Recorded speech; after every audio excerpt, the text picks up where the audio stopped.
Okay, Pragya ma'am, now you can start. Good morning all of you. Good morning student. आज हम पढ़ेंगे knowledge और curriculum के बारे में।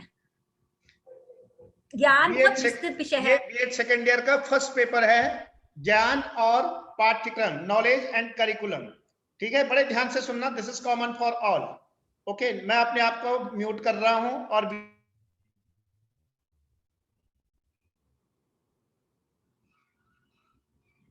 शिक्षा का प्रमुख उद्देश्य ही है ज्ञान प्रदान करना। सभी दार्शनिक भी इस बात से सहमत हैं और यह बात भी कम महत्वपूर्ण नहीं है कि सत्य की वास्तविकता को ज्ञान से ही परखा जा सकता है। यदि सत्य का ज्ञान नहीं होगा तो सत्य का अस्तित्व कहाँ रह जाएगा। अगर हमें यही नहीं पता हो कि ये चीज सत्य है तो उसका अस्तित्व ही खत्म हो जाएगा। सत्य और असत्य की पहचान ही चीज हमेशा चेंज नहीं होती, परिवर्तित नहीं होती, वो हमेशा समान रहती है। जैमिनी मीमांसा दर्शन में भी कहा गया है, सत्य स्वयं प्रकाशित होता है। इस दृष्टि से ज्ञान की उत्पत्ति अपने आप ही होती है। सत्य को हम प्रकाशित नहीं कर सकते, सत्य स्वयं ही प्रकाशित होता है।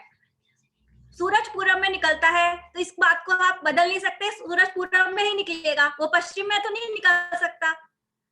तो सत्य स्वयं प्रकाशित होता है। इस दृष्टि से ज्ञान की उत्पत्ति अपने आप होती है, वह मनुष्य के मन में स्वयं उद्भाषित होता है, क्योंकि सत्य और ज्ञान एक ही है।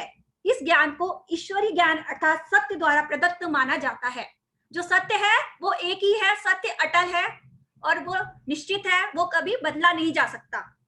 प्रत्येक व्यक्ति जानने की इच्छा रखता है, परंतु उसमें पहले ही वह आधा रुचि इस दिखाने के लिए करता है, जानना कि उसको केवल शो करना है कि उसने जानना है, आधा दिखाने के लिए जानना चाहता है और आधा अपनी रुचि के लिए। प्रत्येक व्यक्ति को है जिज्ञासा है कि उसे हर चीज जाननी है, मैं जानना चाहता हूँ, और उसकी जानने की लालसा भी दिन प्रतिदिन बढ़ती जाती है। जैसे व्यक्ति धन के पीछे भागता है, ऐसे ही वो ज्ञान के पीछे भागता रहता है कि मुझे और ज्ञान प्राप्त हो, मैं और ज्ञान प्राप्त करूं, मैं और ज्ञान प्राप्त करूं। तो उसकी जानने की लालसा भी दिन प्रतिदिन बढ़ती जाती है और हम इस ज्ञान को प्राप्त करने के लिए विभिन्न किताबों का सहारा लेते हैं। किसी भी चीज को अगर हम जानना चाहते हैं, कोई भी हमारा आइडियल होता है तो हम उसको नेट के द्वारा देखते हैं, उसको गूगल पर ढूंढेंगे, उसको फेसबुक पर ढूंढेंगे, उसको यूट्यूब में देखेंगे। तो उसको हमारी जानने की जो लालसा है वो दिन प्रतिदिन बढ़ती चली जाती है। यदि एक व्यक्ति अपने अनुभवों तथा प्रेक्षण के आधार पर विश्व को नहीं जानता तो उसका ज्ञान अधूरा है और वह अपने समूह में स्वीकृत नहीं होगा। अगर हम ऐसा नहीं करते कि हमें नॉलेज नहीं है, हमें एक्सपीरियंस नहीं है, तो हम अपने समूह में जो लोगों में हम जाते हैं तो हम उस समूह में अपने आप को बहुत पीछे पाते हैं, कहीं नहीं पाते, बहुत पीछे की ओर चले जाते हैं। वह बहुत अच्छी वस्तुओं के बारे में कुछ कह सकता है, परंतु वे शायद इतने समय के अनुकूल नहीं होंगी। सही स्थान पर कही जाए तो बात अनुचित ढंग से कही गई बात से अच्छा होगा। अगर हम वही बात, किसी भी बात को सही स्थान पर कहते हैं तो वो वही बात सही होती है, लेकिन उसी बात को हम गलत स्थान पर कहते हैं, वो हमारी वही बात वो अनुचित हो जाती है। और इसी स्थिति में हमें क्या करना चाहिए, अपनी जुबान पर बंद रखनी चाहिए कि अगर हमें सही बात भी कहनी है तो वो उसका स्थान भी उचित स्थान होना चाहिए। अब बात करते हैं ज्ञान का अर्थ एवं परिभाषा। ज्ञान वह बौद्धिक अनुभव है जो हमें ज्ञानेंद्रियों द्वारा प्राप्त किया जाता है। ज्ञान वह क्या है, अनुभव है जो हमें अपनी ज्ञानेंद्रियों, जैसे कि कोई चीज हमने छुई, हमें गर्म लगी तो हमें ज्ञानेंद्रियों द्वारा पता चला, स्पर्श से पता चला कि ये चीज गर्म है, ये चीज ठंडी है। हम सुनकर अपनी सुनकर हमें पता चला। ज्ञान शब्द की उत्पत्ति संस्कृत के ज्ञा धातु से हुई है। ज्ञान शब्द की उत्पत्ति किससे हुई है, संस्कृत की ज्ञा धातु से, जिसका अर्थ है जानना, बोध एवं अनुभव आदि। इससे वस्तु एवं अवधारणा को उसी रूप में समझा जा सकता है जिस रूप में वह है। ज्ञान वह है जो कभी बदलता नहीं है, ज्ञान हमेशा निश्चित ही रहता है, बदलता नहीं है। ज्ञान नॉलेज शब्द का हिंदी रूपांतर है जिसका आशय जानने से है। ज्ञान प्राप्त करने हेतु बुद्धि का होना आवश्यक है। पृथ्वी पर मनुष्य एकमात्र ऐसा प्राणी है जिसमें बुद्धि है। पृथ्वी पर केवल हम मनुष्य को ही मात्र बता सकते हैं कि जिसमें बुद्धि है। विचार मनन मंथन एवं अनुभव प्राप्त करने में वह समर्थ है, क्योंकि उसमें बुद्धि है तो वो अपना विचार लगाता है, उसको सोचता है, एनालिसिस करता है, सिंथेसिस करता है, तो वो अपनी इसी माध्यम के द्वारा वो उसकी परख कर सकता है, जिसके आधार पर वह नए तथ्यों एवं तत्वों से अवगत होता है और ज्ञान प्राप्त करता है। ज्ञान उत्पत्ति में दो प्रमुख पक्ष होते हैं, ज्ञाता एवं ज्ञेय। ज्ञान उत्पत्ति में कितने पक्ष होते हैं? दो पक्ष होते हैं। आप नोट डाउन करना चाहें तो आप नोट डाउन भी करें। ज्ञाता एवं ज्ञेय। ज्ञान ज्ञाता के आसपास ही घूमता है। जो हमारा ज्ञान है वो ज्ञाता जो ज्ञान प्राप्त कर रहा है उसके आसपास घूमता है, अतः ज्ञाता के अभाव में ज्ञान का अस्तित्व संभव नहीं होता।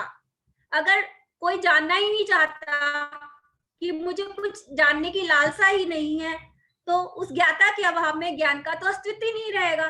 जब मनुष्य किसी वस्तु या विचार को अनुभूति, बोध, विश्वास एवं अनुभव पर स्वीकार कर लेता है, तभी ज्ञान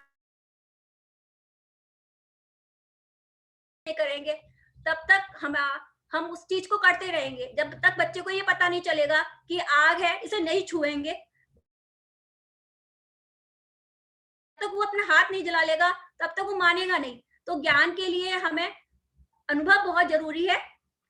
इस क्रम को निरंतर चलते रहने से ज्ञान में वृद्धि होती है। दूसरे शब्दों में ज्ञान का अर्थ उन सूचनाओं का संग्रह है जो किसी वस्तु, परिस्थिति और अनुभव की समझ को विकसित करने में सहायक होते हैं। ज्ञान समझ जितनी भी शिक्षा है उसका मूलभूत आधार क्या है? ज्ञान। शिक्षा किसी भी प्रकार की हो सकती है, चाहे वो विद्यालय शिक्षा हो, चाहे वो औपचारिक शिक्षा हो, चाहे वो अनौपचारिक शिक्षा हो, और ज्ञान किसी से भी प्राप्त किया जा सकता है। जरूरी नहीं है कि कोई बड़ा है तभी उसी से ज्ञान प्राप्त होगा, ज्ञान हम छोटे बच्चे से भी प्राप्त कर सकते हैं। ज्ञान साधन एवं साध्य दोनों ही रूपों में पाया जाता है। ज्ञान साधन एवं साध्य दोनों ही रूपों में पाया जाता है। अब बात करते हैं ज्ञान की परिभाषा। लॉक के अनुसार ज्ञान लोगों की बुद्धि और योग्यता में विद्यमान, ज्ञात और उपस्थित होने का योग है। ज्ञान लोगों की बुद्धि और योग्यता, जो लोगों की बुद्धि है, जो उनकी इंटेलिजेंस है और जो उनकी एबिलिटी है, उसमें विद्यमान, ज्ञान, ज्ञात और उपस्थित होने का योग है।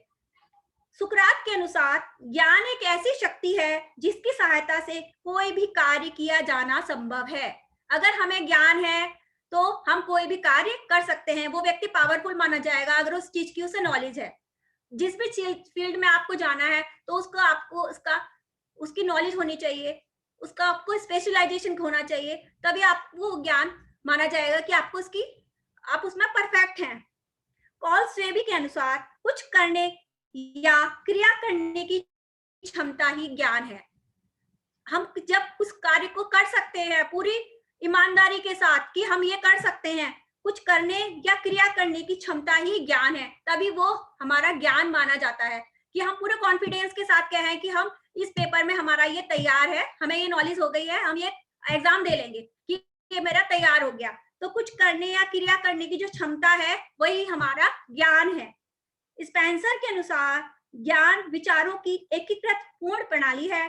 सामान्य व्यक्ति का ज्ञान एकीकृत नहीं होता, जो जनरल लोग होते हैं एकीकृत नहीं होता, असंबंधित और सुसंगत नहीं होता। वो ज्ञान जो होता है वो बिखरा हुआ होता है, इसलिए उन्होंने कहा है कि ज्ञान जो होता है उनका एकीकृत नहीं होता, असंबंधित होता है और सुसंगत भी नहीं होता। जिसका अभिप्राय यह है कि विभिन्न भाग एक दूसरे से मिले जुले नहीं होते, लेकिन विज्ञान जो है, विज्ञान का भाग एक दूसरे के साथ जुड़े हुए होते हैं। विज्ञान भाग एक दूसरे के साथ जुड़े हुए होते हैं। विज्ञान हमें एकीकृत ज्ञान का कुछ ही भाग प्रदान करता है, लेकिन वो भी क्या है? विज्ञान को ये कहते हैं स्पेंसर कि विज्ञान भी हमें जो एकीकृत ज्ञान प्रदान करता है वो कुछ ही भाग प्रदान करता है। दर्शन शास्त्र स्वयं में संपूर्ण एकीकृत ज्ञान है। दर्शन शास्त्र क्या है? स्वयं में पूर्ण एकीकृत ज्ञान है, एक संगठित प्रणाली है, एक सुसंगठित प्रणाली है। इसका कार्य उच्च सत्य की खोज करना है। इसका जो कार्य है उसका क्या काम करना है? सत्य की खोज करना, सत्य की रिसर्च करना, सत्य को जानना। जिसके परिणाम स्वरूप हम क्या कर सकते हैं, यांत्रिकी, भौतिक विज्ञान, जीव विज्ञान, समाज विज्ञान तथा नीति शास्त्र के सिद्धांतों की हम खोज कर सकते हैं। ये किसने कहा है, ये स्पेंसर ने कहा है। होबल के अनुसार ज्ञान क्या है, शक्ति है। Knowledge is the power. ज्ञान क्या है, शक्ति है। जिस व्यक्ति में ज्ञान है वो व्यक्ति अपने आप को पावरफुल मानता है कि मुझ में ज्ञान है। अगर हमें कबड्डी खेलना आता है तो वो कहता है कि मैं कबड्डी खेल सकता हूँ, पावरफुल मानता है। जिस भी व्यक्ति जो भी फील्ड का होता है उसकी अगर उसे पूर्ण परफेक्ट नॉलेज है तो अपने आप को बहुत पावरफुल मानता है। इस ज्ञान में जो कुछ भी वृद्धि होती है वो मानव शक्ति में वृद्धि है। जो भी हम ज्ञान में वृद्धि करते हैं वो मानव शक्ति में वृद्धि है। ज्ञान शब्द का उपयोग 3 अर्थों में उन्होंने बताया है। किसने, होबल्स ने। ज्ञान शब्द का प्रयोग 3 अर्थों में बताया है। फर्स्ट ऑफ ऑल, परिचय। जब हम किसी व्यक्ति से परिचित होते हैं तो माना हम उस व्यक्ति के बारे में ज्ञान रखते हैं। हम सोचते हैं कि हमने व्यक्ति को जानते हैं, परंतु केवल परिचय मात्र से हम उसे नहीं जानते। उसके लिए हम क्या करते हैं, उससे संबंधित कोई भी चीज है हम उसको जानना चाहते हैं। मान लीजिए कि हमें मोदी जी के बारे में जानना है तो मोदी जी को लेकर हम उन बुक्स गूगल में भी सर्च करते हैं, उनको यूट्यूब में भी ढूंढते हैं और न्यूज़पेपर में भी जहां भी उन्हें उनसे संबंधित ज्ञान मिलता है, जो भी हमारे आइडियल पर्सन है उनको हम जानना चाहते हैं। तो उन्होंने कहा है ये है ज्ञान। दूसरा उन्होंने बताया है कार्य करने की योग्यता। कभी कभी ज्ञान शब्द का प्रयोग कार्य करने की योग्यता के रूप में किया जाता है। जैसे एक अध्यापक पढ़ता है, जैसे बतख में तैरने की नॉलेज होती, कला होती है, बतख तैरती है। योग्यता शब्द से अभिप्राय उनका है कि जिसको काम करने की कुशलता, जिसमें जिस चीज को काम करने की कुशलता हो वो उनका ज्ञान मानते हैं। तीसरा है प्रतिज्ञप्ति ज्ञान। यह अर्थ दर्शन शास्त्र के क्षेत्र में बहुत महत्वपूर्ण है। जब हम कहते हैं हम जानते हैं, इसका है जैसे मैं पढ़ाना जानती हूँ, जैसे ये मेरी मातृभाषा क्या है, हिंदी है। हम सभी की मातृभाषा क्या है, हिंदी है। यह क्या है, प्रतिज्ञप्ति ज्ञान है। आधा ज्ञान तो अज्ञानता से भी बुरा होता है। अगर हमें थोड़ी सी नॉलेज है तो वो क्या है, अज्ञानता से भी बुरा है।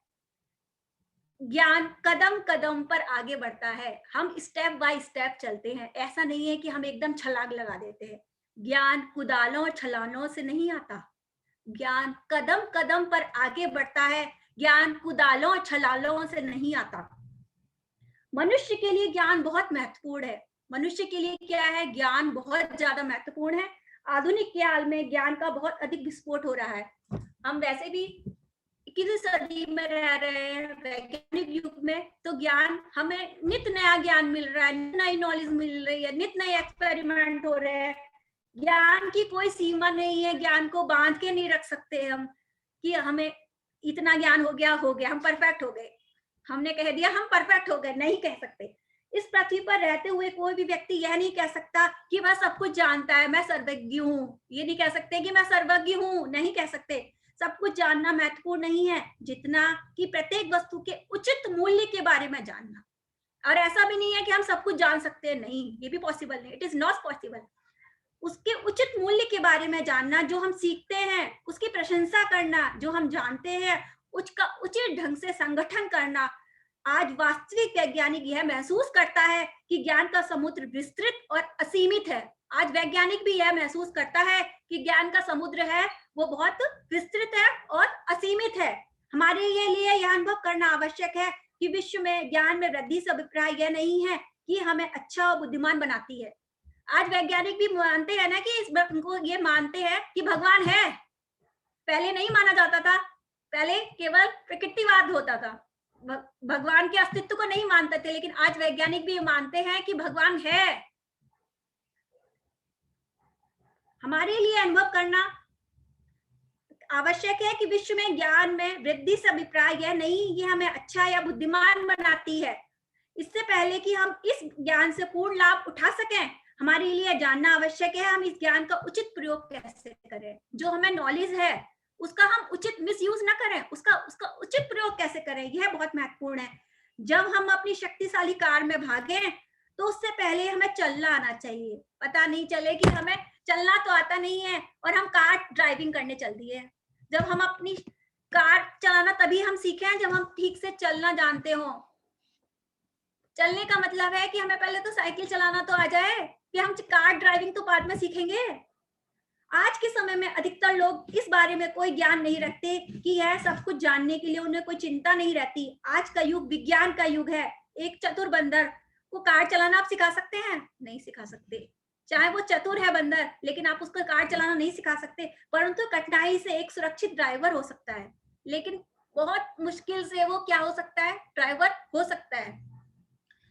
अब बात करते हैं ज्ञान की विशेषताएं। ज्ञान क्या है? धन की तरह है।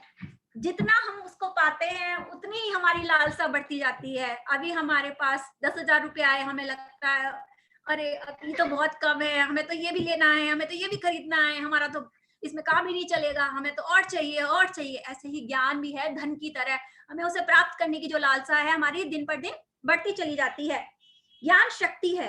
ज्ञान क्या है? शक्ति है। ज्ञान अनुभव के द्वारा प्राप्त होता है। और ज्ञान हमें कैसे प्राप्त होता है? एक्सपेरिमेंट के द्वारा, अनुभव, एक्सपीरियंस के द्वारा।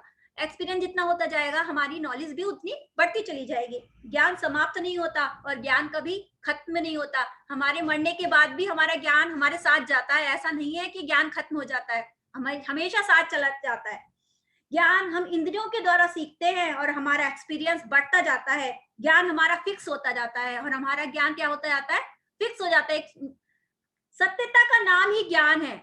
ज्ञान क्या है? सत्यता। जो सत्य है वही उसका नाम ही ज्ञान है। जो हमारे प्रत्यक्ष सामने है, रियल है, वही ज्ञान है। जो रियल ही नहीं है वो क्या ज्ञान है? अंधेरे में तीर मारना थोड़ी ना ज्ञान है। अभी है क्या? नेत्र तो दो ही होते हैं। तो सत्यता का नाम ही ज्ञान है।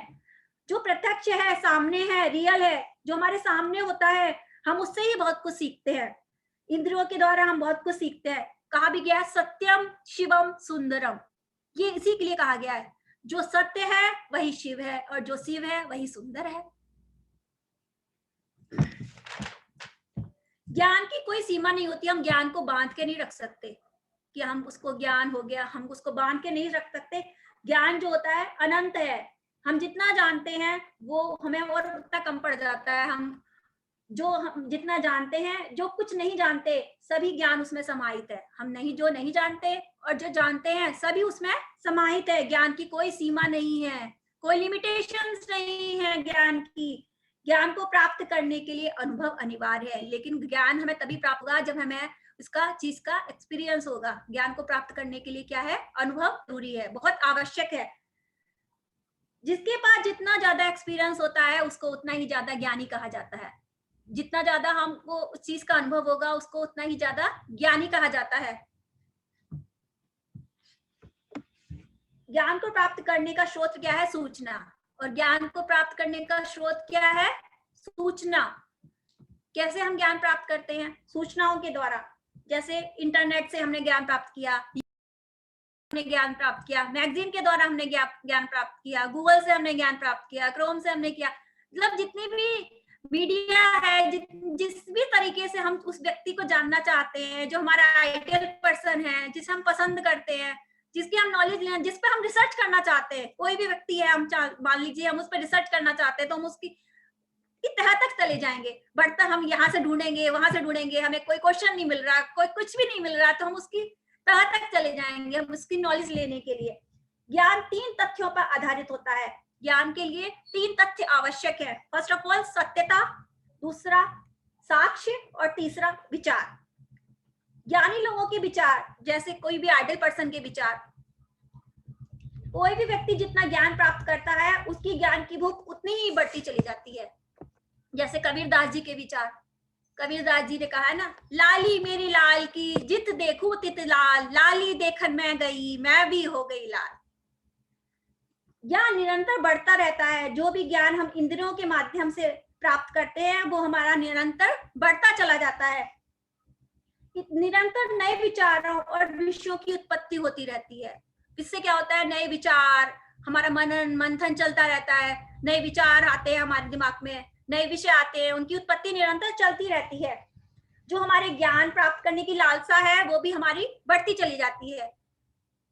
अगर हम इसमें अवरोध आ जाता है तो हमारा ज्ञान भी रुक जाता है। अगर इसमें थोड़ा भी अवरोध आ जाए, जैसे हमारी रुचि खत्म हो जाए या किसी और कारण कोई भी अवरोध आ जाए तो क्या होता है, हमारी ज्ञान जो है उस पर भी स्टॉपेज लग जाता है, उसको भी रुक जाता है। ज्ञान बहुआयामी है और हम ज्ञान को चारों ओर से प्राप्त करना चाहते हैं कि हमें यहाँ से भी मिल जाए, हमें यहाँ से भी मिल जाए, हमें यहाँ से भी मिल जाए। क्यों है? बहुआयामी है। ज्ञान केवल एक क्षेत्र से प्राप्त नहीं होता, हम बुक से भी ज्ञान प्राप्त करते हैं, हम किसी व्यक्ति से भी ज्ञान प्राप्त करते हैं, हम इंटरनेट के द्वारा भी। तो क्या है, ज्ञान बहुआयामी है, उसका केवल एक क्षेत्र नहीं है, अलग अलग क्षेत्र के द्वारा, चिंतन के द्वारा, अध्ययन के द्वारा, अनुसंधान के द्वारा हम नवीन ज्ञान प्राप्त करते रहते हैं और नए विषयों की उत्पत्ति होती रहती है। सोचने से नए नए विषय हमें मिलते हैं। ज्ञान सतत रूप से विकसित होता रहता है। ज्ञान जो है कंटिन्यूअस चलती रहती, ज्ञान की जो प्रोसेस है कंटिन्यूअस चलती रहती है। अगर आप किसी भी विषय के बारे में जानना चाहते हैं, उत्सुक है कि हम उसे के बारे में जानें, तो हम नए नए स्रोतों से उसे प्राप्त करने की कोशिश करते हैं। फलस्वरूप हमारे विषयों की निरंतरता भी बढ़ती चली जाती है। और ज्ञान प्राप्त करने के लिए अलग अलग स्रोत है, जैसे हमें अधिकारी के द्वारा ज्ञान प्राप्त होता है, और हमें किसके द्वारा हमें ज्ञान प्राप्त होता है, बुक्स के द्वारा, इंटरनेट के द्वारा।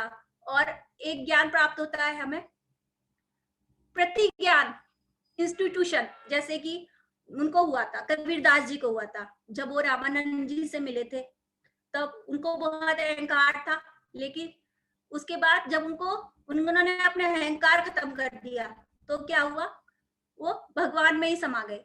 जब भी कहा, उन्होंने भी कहा है, जब मैं था तब हरि नहीं, जब मैं हूं हरि नाही, सब अंधियारा मिट गया, जब दीपक देखा माही। तो जो मैं तीसरे नेत्र की बात कर रही थी, वो कुछ ही लोगों के लिए की बात है, वो सभी साधारण व्यक्ति के लिए नहीं है, संभव नहीं है कि जब हमें इंस्टीट्यूशन होता है तो हमें प्रति ज्ञान होता है। और ज्ञान हमें अधिकारी के द्वारा कैसे मिलता है, जैसे डॉक्टर है, इंजीनियर हैं, बहुत सारे लोग हैं, इनके द्वारा हमें ज्ञान प्राप्त होता है। बुक्सों के द्वारा हमें ज्ञान प्राप्त होता है, इंद्रियों के द्वारा हमें ज्ञान प्राप्त होता है। तो ज्ञान प्राप्त करने के बहुत सारे स्रोत हैं। तो मैं आपका आज का लेक्चर यहीं खत्म करती हूँ, और फिर हमारा नेक्स्ट लेक्चर थर्सडे को। Excuse me ma'am. जी बताइए। मैम मैं ना थोड़ा लेट से क्लास ज्वाइन की थी, तो मेरे को ये नहीं पता चला कौन सा बुक का लेक्चर था। ये बीएड सेकेंड ईयर का फर्स्ट पेपर का नॉलेज एंड करिकुलम का लेक्चर था। अच्छा ओके ओके, थैंक यू। ज्ञान एवं पाठ्यक्रम, नॉलेज एवं करिकुलम। हमने आज बात करी ज्ञान का अर्थ, ज्ञान की परिभाषा, ज्ञान के स्रोत, ज्ञान की विशेषताएं। आज हमने इन सब के बारे में आपको बताया। Yes ma'am. पेपर फर्स्ट ना ma'am? Yes, knowledge and curriculum first paper है। हाँ paper first.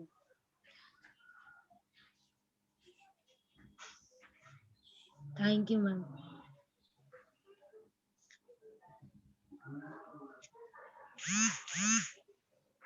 Any doubt? Ma'am ये जो सर क्लास का रिकॉर्डिंग मिल नहीं सकती है? आप इसके बारे में सर से बात करिए, मुझे इसके बारे में कुछ नहीं पता। ओके।